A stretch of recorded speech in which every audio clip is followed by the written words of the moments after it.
শেষ হলো ত্রয়োদশ জাতীয় সংসদ নির্বাচনের মনোনয়নপত্র জমাদানের পালা।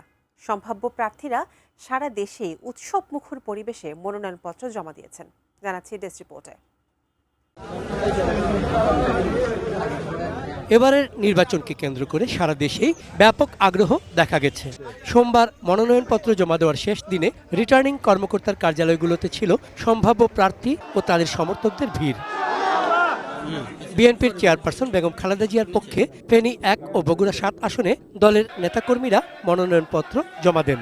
আর তারেক রহমানের পক্ষে মনোনয়নপত্র জমা দেওয়া হয়েছে বগুড়া 6 আসনে। ঠাকুরগাঁও 1-এ বিএনপি মহাসচিব মির্জা ফখরুল ইসলাম আলমগীর ও কক্সবাজার 1 আসনে দলের স্থায়ী কমিটির সদস্য সালাউদ্দিন আহমদও শেষ দিনে মনোনয়নপত্র জমা দিয়েছেন। স্বাস্থ্যকর অল টাইম ফ্যামিলি কেক, সব সময় অল টাইম হেলদি লাইফ।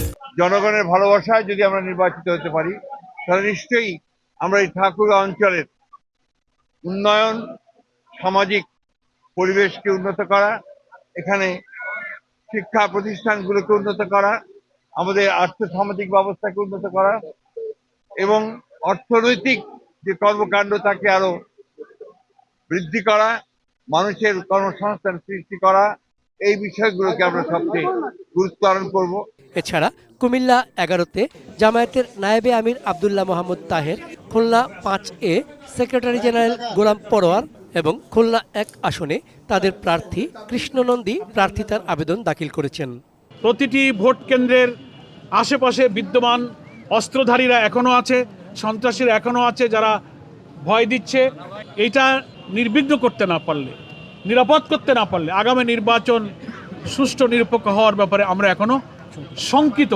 সন্ত্রাসী একটা মনোভাব এক গোষ্ঠী আছে, সেই গোষ্ঠী উঠে পড়ে লাগছে, একে আমরা প্রতিহত করব। আমরা জামাত ইসলামের লোক, সুশৃঙ্খল দল, আমরা বিশৃঙ্খল দল না। জাতীয় পার্টির চেয়ারম্যান GM কাদের মনোনয়নপত্র জমা দিয়েছেন রংপুর 3 আসনের জন্য। তরুণ রাজনীতিকদের মধ্যে এনসিপির সদস্য সচিব আক্তার হোসেন রংপুর 4, সার্জিস আলম পঞ্চগড় 1 এবং হাসনাত আবদুল্লাহ কুমিল্লা 4 আসনে প্রার্থী হওয়ার আনুষ্ঠানিকতা শেষ করেছেন।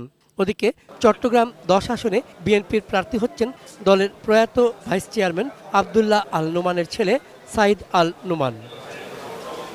চন্দন পাল, ডেস্ক রিপোর্ট, ATN নিউজ।